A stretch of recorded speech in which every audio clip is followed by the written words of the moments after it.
6 weeks after the stroke took the left side of her body, Dorothy Vance's 3 daughters decided one by one, in 3 separate phone calls, over the span of 9 days, that they could not take her in. The boy across the street was 16. He did not know her name yet. He would learn it the morning he watched 3 oranges roll down her front steps, while she sat there with one hand that worked and no one coming. He picked up the oranges. He carried the bags. He said, "Yes, ma'am." Then he went to school. He did that every morning for 2 years.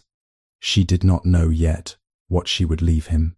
He did not know yet what she had been keeping under her bed for 34 years. Dorothy Eleanor Vance was a school nurse for 34 years. She worked at Carver Elementary on the south side of Memphis, in a small room with a cot and a cabinet and a window that faced the parking lot.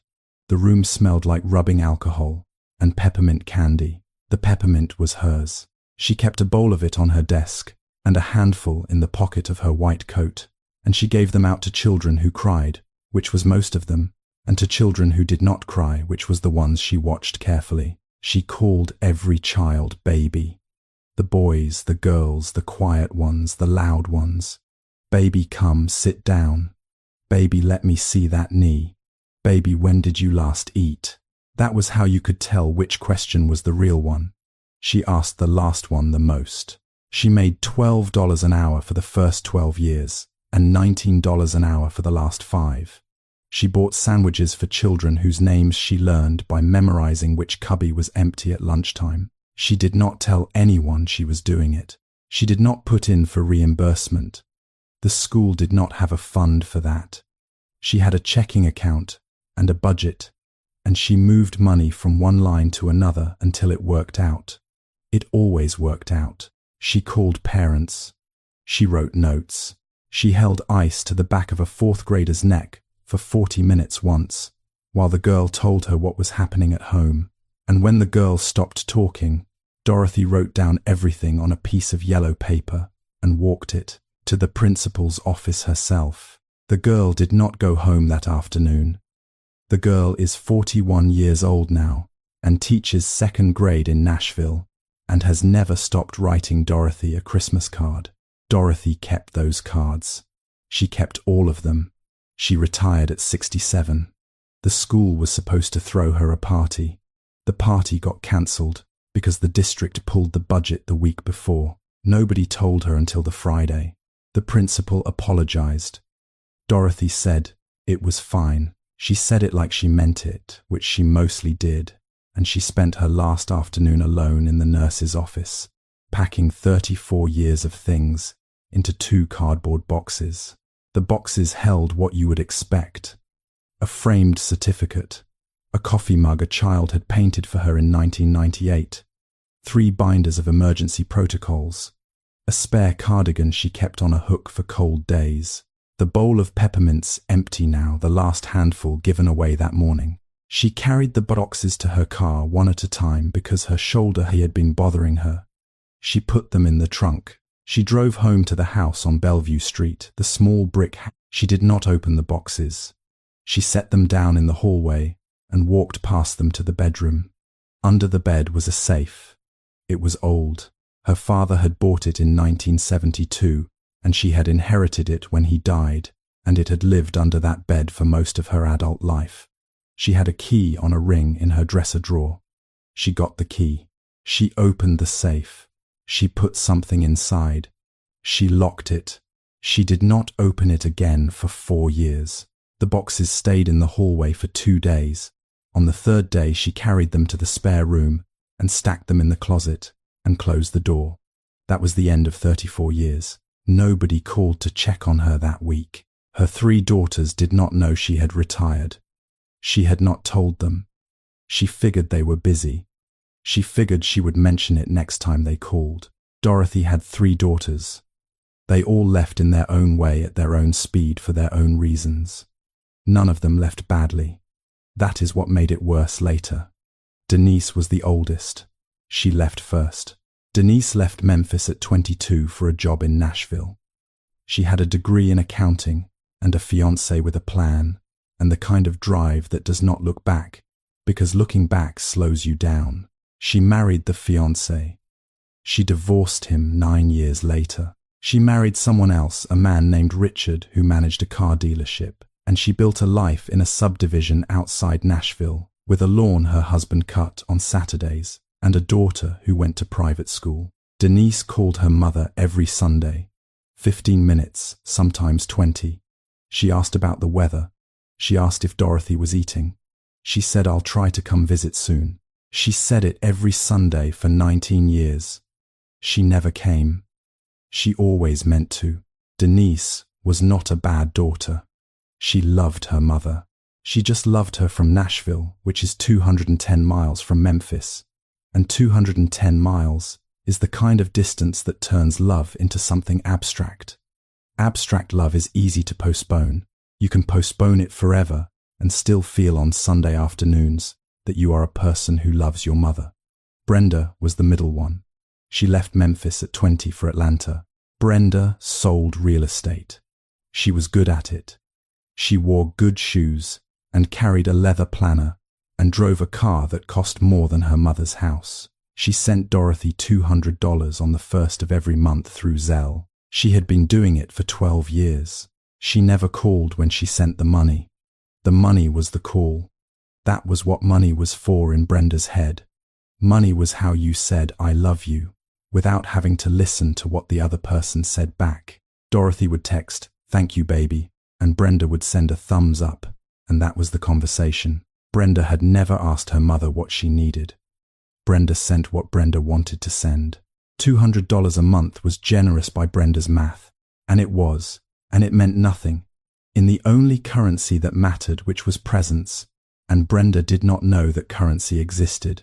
Cheryl was the youngest. She left last. She left hardest. Cheryl stayed in Memphis until she was 37. For 5 of those years, from the time Dorothy turned 62 until she turned 67, Cheryl was the only one. She drove her mother to doctor's appointments. She cleaned the house on Saturdays. She cooked on Saturdays. She sat in the kitchen on Saturdays and listened to her mother tell the same 3 stories she had told 50 times before, and she laughed in the same 3 places she had always laughed, because her mother was proud of those stories, and her mother deserved someone to be proud with her. Denise did not fly in. Brenda added $50 to the Christmas transfer. Nobody helped Cheryl. Nobody asked if she needed help. Everyone assumed Cheryl had it handled because Cheryl was there, and being there was its own announcement that you had signed up for all of it. In year 4, Cheryl stopped sleeping through the night. In year 5, she started crying in her car in her mother's driveway before she went inside. Not because she did not love her mother, because she was tired and nobody could see that she was tired. When her husband got the offer in Charlotte, Cheryl saw a door. She walked through it.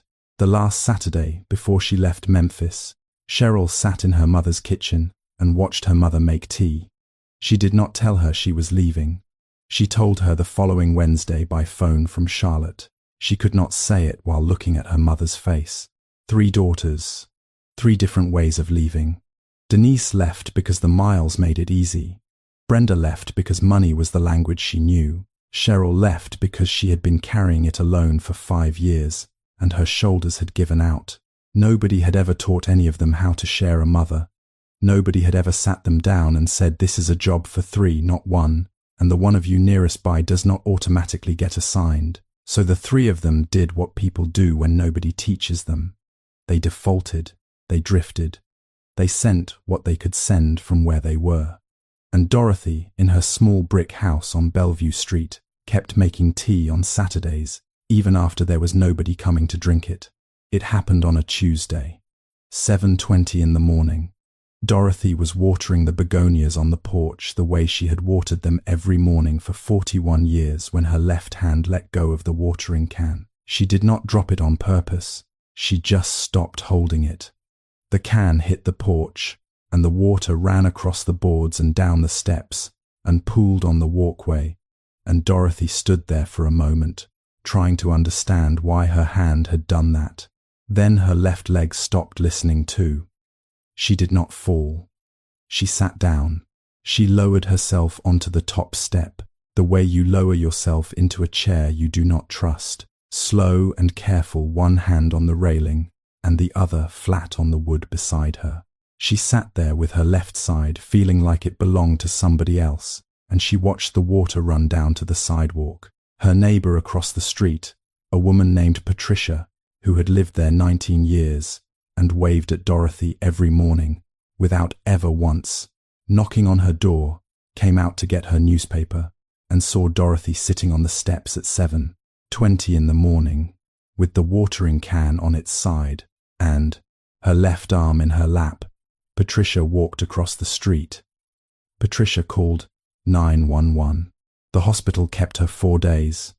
The diagnosis was a minor stroke, mild left side hemiparesis. They told her she would need help with daily living for at least 6 months, possibly longer, possibly for good. They told her she would not be able to drive for a while. They told her she would need to think about who could stay with her. The hospital social worker brought her a phone on the second day. Dorothy had her daughter's numbers memorized. She called Denise first.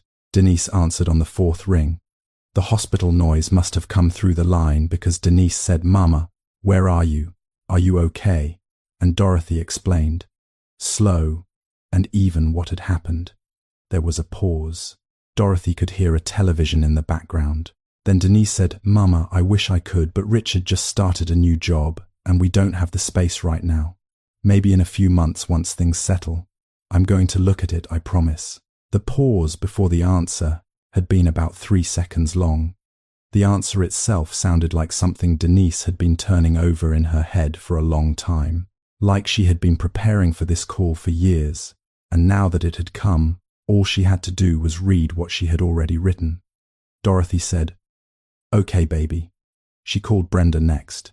Brenda picked up on the second ring and said, "Mama, hi, can it be quick? I'm at a closing." Dorothy said it would be quick. She told her about the stroke. Brenda's voice changed, but only the way a voice changes when somebody knows the right shape of concern to put on. Brenda said, "Oh my God, Mama." Okay. Listen, I can increase the monthly to 300, and I'll look into home care services this afternoon. There are agencies for this. We'll find somebody good. Brenda did not say she would come. She said she would find somebody. She said it the way a person says they will find a contractor. Dorothy said, "Thank you, Brenda." Her voice was flat, not warm, not cold, just flat, the way a voice goes when it has used up the energy to be anything else. She called Cheryl last. Cheryl was the one she had thought hardest about calling. Cheryl was the one she had hoped she would not need to. The phone rang once, twice, 5 times. Dorothy almost hung up. Then Cheryl picked up and said, "Mama," Dorothy told her. The silence on the other end of the line was long enough that Dorothy looked at the screen to make sure the call had not dropped. She could hear Cheryl breathing, slow, the kind of breathing a person does when they are trying to keep from making a sound. The silence lasted maybe 20 seconds. It felt longer. Then Cheryl said, "I just can't do this right now." She did not give a reason. She did not say Charlotte. She did not say her husband, her job, her schedule, her own life. She did not say "I'm sorry." She did not say "I love you." She said 5 words, and she stopped. "I just can't do this right now." Dorothy did not ask her why. Dorothy already knew why. Dorothy had known for 5 years and had never said it out loud to anyone, not even to Cheryl. Especially not to Cheryl, because saying it would have made Cheryl feel worse than she already did, and Dorothy had never wanted to be the kind of mother who made her daughter feel worse. So she said the only thing she could say. She said, "All right." The line went quiet again. Then it clicked. Dorothy lowered the phone to her lap. She sat there in the hospital bed, with the rails up on both sides, and the IV in her good arm, and the television on a news channel with the sound off. The nurse came in to check her vitals. The nurse was young, maybe 26, and she looked at Dorothy and at the phone and asked, gentle, the way you ask somebody who has just gotten bad news, "Is there anyone else you want to call, miss?" Vance, Dorothy, looked up at her. "No, thank you," she said. That was everybody. The nurse stood there a second longer than she needed to. Then she nodded and wrote something on the clipboard and left. Dorothy stayed in the bed with the phone face down on the blanket. She did not cry. She did not move. She looked at the window. The window faced the parking lot. There was nothing in the parking lot worth looking at. She looked at it anyway. That was Tuesday afternoon around 3. By Friday, she was home. The house on Bellevue Street had not changed. Nobody had moved anything. The watering can was still on the porch where she had dropped it dry, now tipped over on its side. Patricia, from across the street, had picked up the mail and stacked it on the kitchen counter. There was a casserole in the refrigerator with a sticky note on it that said, "Heat at 350 for 30 minutes. You don't have to write back. Patricia." Dorothy stood in the kitchen for a long minute, looking at the casserole. Then she sat down at the table and tried to open the bottle of medication the hospital had given her. The cap was child-proof. You needed 2 hands. She tried to brace it against her chest with the weak arm. The arm could not hold pressure. She switched and tried to brace it against the table and twist with her good hand. The cap slipped. She tried again. The cap slipped again. It took her 3 minutes to open 1 bottle of pills. That was the new clock. That was the new measurement of everything from now on. The trip from the bedroom to the kitchen used to be 30 seconds. It was 4 minutes now. Pouring a glass of water with one hand was a project. Buttoning a shirt was a project. Putting on socks was a project that sometimes she just did not finish. She wore the same pair of slip-on house shoes for 6 days in a row because reaching down to deal with shoes was a battle she did not want to lose first thing in the morning. She could not drive. She could not lift 2 grocery bags. She could not climb the 3 steps up to her own front door without holding the railing with the only hand that worked. She started ordering taxis. $12 to the grocery store, $12 back, $24 a trip, 2 trips a week. The math added up faster than she wanted to think about. Brenda's $300 a month barely covered groceries and the rides to get them. It was on a Thursday. The second bag was going to be a problem. She tried to lift it with her left hand. The hand closed around the handle but would not hold. The bag slipped. It hit the bottom step and it tipped, and 3 oranges came out of the top. The oranges rolled down the steps one at a time. She watched them go. She lowered herself onto the bottom step with the first bag still in her good hand. She did not call anyone. She did not have anyone to call. She just sat there with her one working hand wrapped around the handle of a grocery bag and watched her oranges roll across the sidewalk in the cool grey light of a Memphis morning at 6:15. From the window of the house across the street, a boy she had never spoken to watched her sit there. His name was Elijah James Turner. He was 16 years old. He lived in the small greenhouse directly across from Dorothy's, the one with the porch swing that creaked in the wind and the basketball hoop in the driveway that nobody used anymore. He lived there with his mother, Nadine. His mother worked the late shift at a barbecue place on Beale Street, prepping ribs and cleaning grills until 2 in the morning, and she got home at 3, and she slept until 10. Elijah made his own breakfast. He had been making his own breakfast since he was 11. His father had left when Elijah was 4. He did not remember much about him. A voice, maybe. A pair of brown work boots by the door. Then the boots were gone, and the voice was gone, and his mother started working 2 jobs, and Elijah learned how to be quiet in the mornings. He was an average student, C+B-.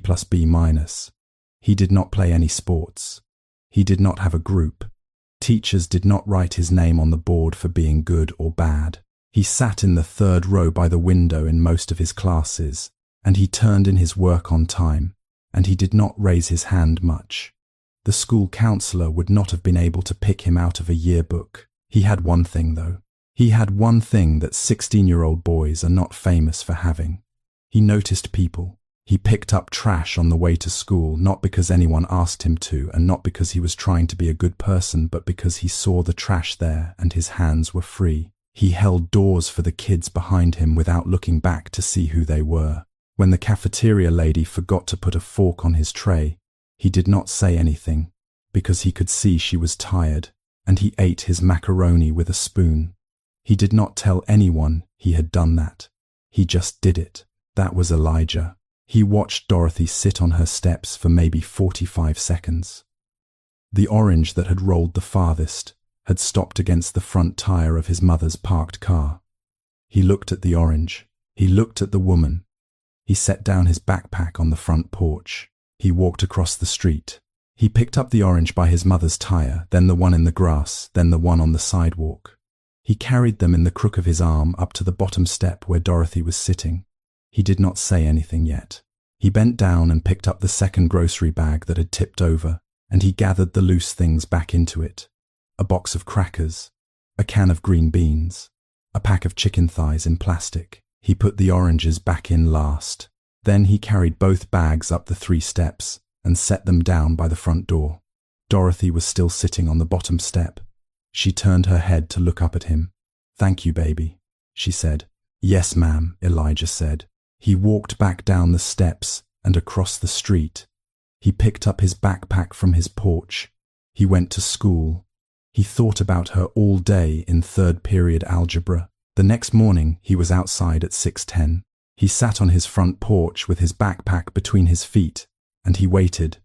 6:10, 6:15, 6:20. No taxi pulled up. The street was empty. He sat there until 6:30, and then he walked across the road and rang the doorbell. Dorothy answered slow. She was wearing a housecoat and her hair was pinned back, and she looked at him through the screen for a moment before she pushed the door open. "You need me to go to the store for you," Elijah said. "You don't have to do that," she said. "I know," he said. That was it. That was the whole conversation.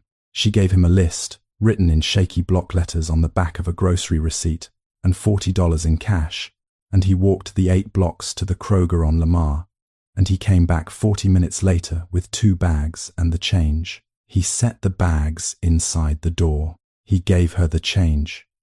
He went to school. He did not tell anyone at school. He did not tell his mother. He did not put it on his Snapchat because he did not have a Snapchat. He just started walking to school 20 minutes earlier in the morning because the trip to the store added 20 minutes. And when one of his classmates asked him on the second week why he was getting to school so early, he said, "I just like walking in the morning." That was the whole explanation. He did the same thing the next day, and the next, and the next. 2 years passed. That is the part of the story that does not have a single big moment in it, and that is also the part of the story that mattered most. In the fall of the first year, Elijah noticed the bottom step on her porch was loose. He did not mention it. He came back on a Saturday afternoon with a hammer he had borrowed from the toolbox under his mother's kitchen sink and a handful of 3-inch nails he had bought himself for $4.37 at the hardware store on Lamar. He pulled the step up. He saw the wood had rotted underneath. He went back to the hardware store.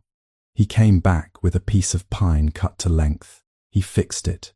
It took him most of the afternoon.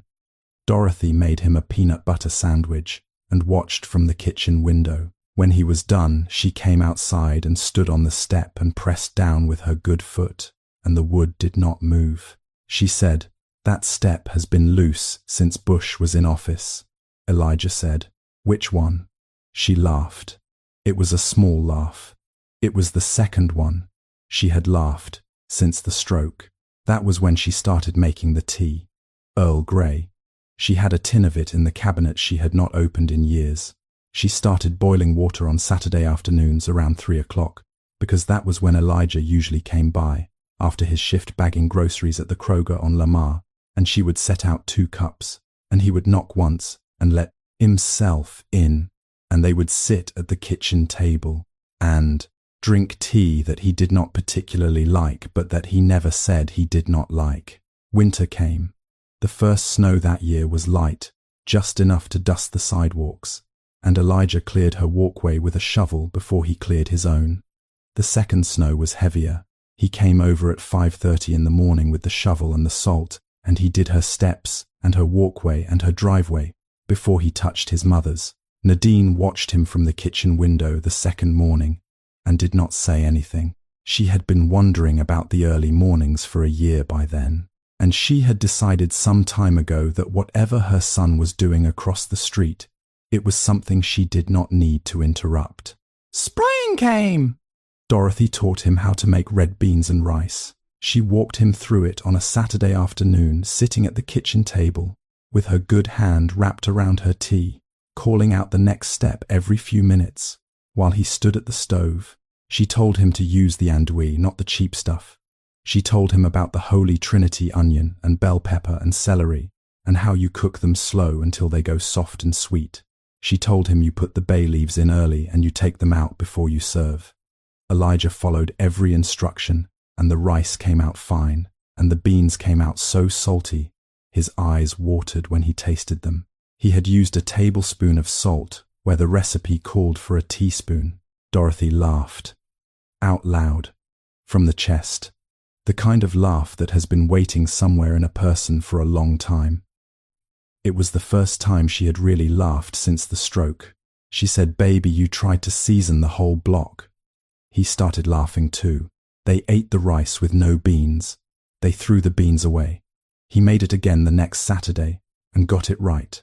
Saturdays became the shape of the week. He told her about school, about the algebra teacher who pronounced his name wrong for a whole semester and never corrected himself about the kids in his lunch period who he was not friends with, but who were not unkind about a girl named Tasha who he thought was pretty and had said 3 words to in 2 years. Dorothy listened. She did not give advice unless he asked. When he asked, she gave it short and clear, and then she let it go. She told him about Carver Elementary, about the children whose names she remembered, about the principal in 1996 who tried to fire her over the sandwich money, and how the parents had called the school board, and how the principal had stopped trying, about the day she had walked a 4th grade girl to the office with a yellow piece of paper in her hand, and how she still got Christmas cards from that girl 41 years old now. He listened. He had never met an adult who told him the truth about being an adult. In the spring of the 2nd year, on a Saturday in April, Dorothy asked him about college. He was a junior. He would graduate the next year. He looked at his tea. He said his grades were okay. He said he wanted to go. He said his mother could not afford it, and that the financial aid would not cover everything, and that he had been looking at the local community college because it was cheaper, and that his mother kept telling him to apply to the 4-year schools anyway, and he kept telling her not to get her hopes up. He said, "I'll figure it out." Dorothy looked at him for a long time, long enough that he looked up from his tea to see why she had gone quiet. "I know you will," she said. He nodded once. He did not say anything else. He drank his tea. That night Dorothy went into her bedroom. She got down on the floor slow the way she did, everything slow now, and she pulled the safe out from under the bed. She opened it. She took something out. She wrote a name on a piece of paper and a number underneath it. She put the paper inside the safe with everything else. She locked it again. She slid it back under the bed. She did not tell him. She did not tell anyone. She would not open it again for another year. It was a Saturday in late May. Elijah came over at 3. He brought the grocery bags in and put them on the counter and took his usual seat at the kitchen table. The kettle was already on. The tea was already out. Dorothy sat across from him with her good hand wrapped around the handle of her cup, and she did not start talking right away. She said, "Baby, I want you to come back to the bedroom with me for a minute." He followed her down the hall. She moved slow. He walked slower. She kneeled down beside the bed the way she always did, now one hand on the mattress for balance, and she slid the safe out from under it. She put the key in. She turned it. She opened it. Then she stood up and stepped back and said, "Go on." Elijah looked at her. Then he looked at the safe. It was full of paper. He lifted out the top bundle. It was letters.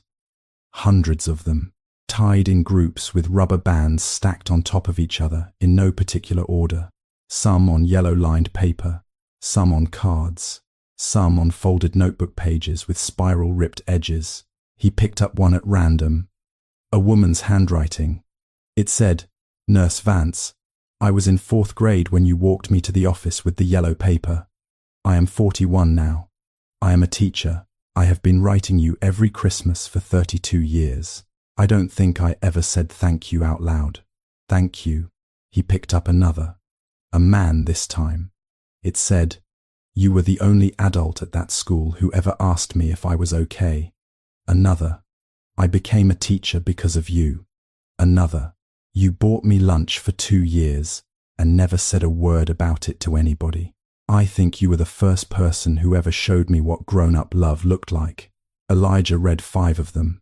Then he set them down on the bed, and he did not pick up any more. He looked at Dorothy. She said, "This is what I did for 34 years. This is what it was worth. Not the money, not the party they never threw. These." He nodded. He did not trust his voice. She said, "There's something else in there." He reached back into the safe. Underneath the letters was a plain white envelope from First Tennessee Bank. His hands had started to shake a little. He opened it. It was a statement. A $529 college savings plan. The name on the account was Elijah James Turner. The opening date was 2 years earlier, the same month he had first walked across the street and picked up 3 oranges from her sidewalk. The balance was $47,211. He read the number twice. He put the paper down on the bed. He did not speak for a long time. Dorothy waited. The water in the kettle had stopped boiling, and neither of them got up to pour it. He said, "Miss Dot, I can't take this." She said, "You already did." He looked at her. She said, 2 years ago, when you picked up those oranges." He looked down at the letter. He looked at the stack of notes on the bed. He looked at the safe on the floor. He thought about his mother working nights and coming home at 3 in the morning. He thought about the application to the local community college he had already filled out online because that was what he could afford. He thought about the word he had used every time Dorothy had said he did not have to help her. The same 2 words, over and over for 2 years. "I know." He said it now. Quiet. Different weight than the first time. Different weight than the second. "I know." Dorothy nodded.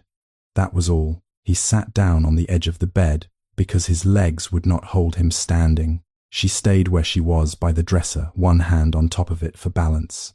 The room was quiet. A car passed on Bellevue Street. A dog barked 2 houses down.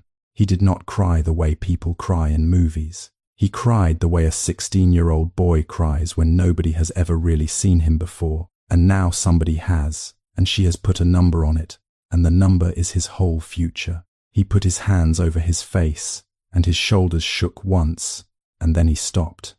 Dorothy crossed the room and put her good hand on the back of his head. She did not say anything else. She did not need to.